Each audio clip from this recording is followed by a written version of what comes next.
Hi everybody, it's Becky Rogers with Families Mentoring Families, and I wanted to give you a quick update. This week we have been working on opening up some of our last literacy centers post-COVID to get things up and rolling again. It's been really, really awesome. And just wanted to give you a little bit of background about the family literacy program that we are running here in Ghana and in Kenya and in Liberia and soon to be Uganda and Rwanda. We love building family literacy centers where people in the community can come to learn to read. And when our family first moved to Ghana, it didn't take us long to realize that probably 30 to 40% of the women in our community off the bat didn't read at all. And so, as you can imagine, that is a significant disadvantage to them and the opportunities that they have to provide for their families, to provide their living. And so, and to further their education anymore. And also, it also puts their children's educations at risk in many cases as well. We have several families that we know of where the parents, even though they themselves don't read, they work their guts out to provide the opportunities that they didn't have for their own children. And our hats are off to them because it's a great sacrifice to them that they value that education. So a few years ago, we opened our first literacy centers, and since that time, I think now we have about 13 or 14. We have more requests for literacy centers than we have the means to create at this point. And that's why I'm coming to you, because with your help, we would love to be able to respond to some of these requests. So I want to tell you what the requests are. So how we do the literacy center, when we have a community that comes and asks us to provide that for them, they have a few requirements they have to meet first. They have to provide a space. We don't pay rent on the buildings, but the community that wants the literacy center, they have to locate a space. So that can be a street shop, that can be in like a room in a school or in a community center or in a church, but they have to come up with the space that they want to build their own literacy center. They also have to provide their own volunteers to come staff it, and then we bring the materials, thanks to you, thanks to our donors. A lot of times, once they have provided the space, sometimes we have to come in and finish it, or we have to make it nice enough that we like it to be a nice space so that they will want to come and to be there. So sometimes we'll have to finish things like maybe add tile to the floor or paint the walls or things like that so that we can make it into a nice space for the literacy center. Then we bring in the books, the different curricula that are donated by companies, reading and phonics and literacy companies.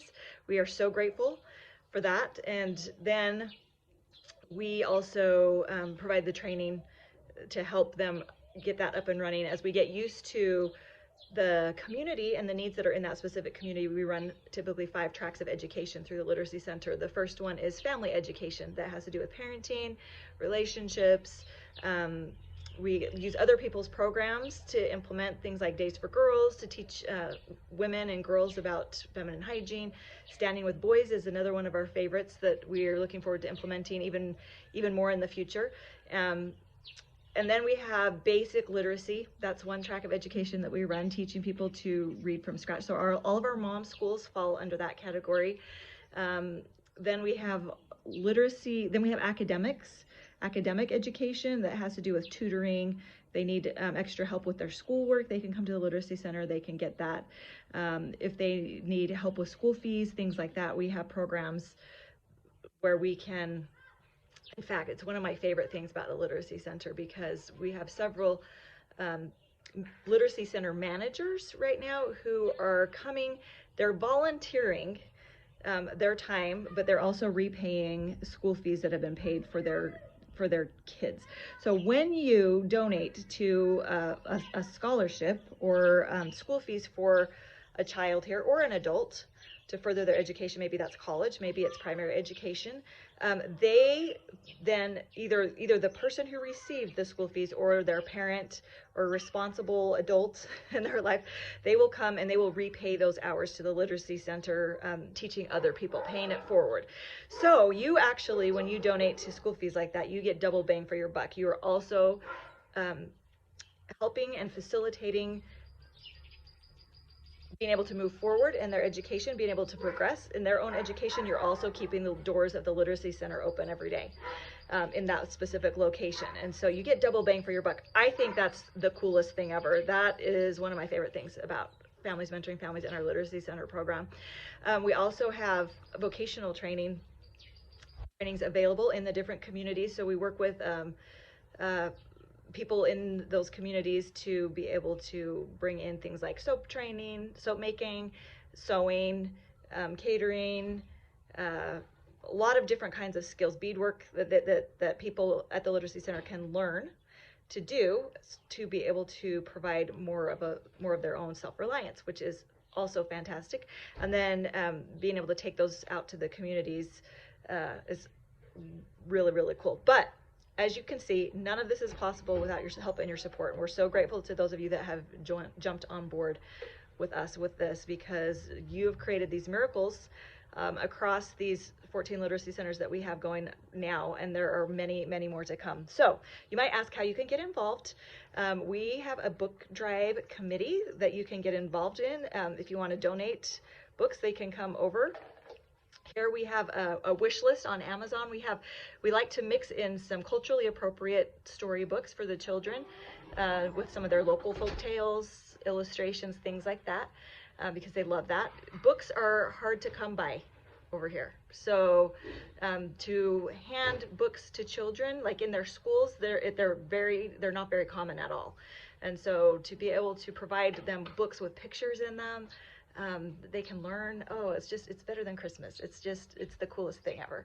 So, so if you want to help us with that, we can always use that. We always need help with fundraising and things, because when we send shipments over, that costs us some money. When we open a new literacy center, the cost is about $2,000 to get the whole thing up and running. That includes the furniture, the finishing of the space, some of those other books that we add to it. We have a list that we like to include in each literacy center of learning games like chess, checkers, Boggle, Connect Four, like a lot of those strategy and games, learning games, things that the children and the adults, puzzles, you wouldn't think that puzzles are a big deal, but they are very important in teaching new literacy learners spatial relationships and things like that. So there's so many facets and aspects of making literacy successful and helping people be able to implement it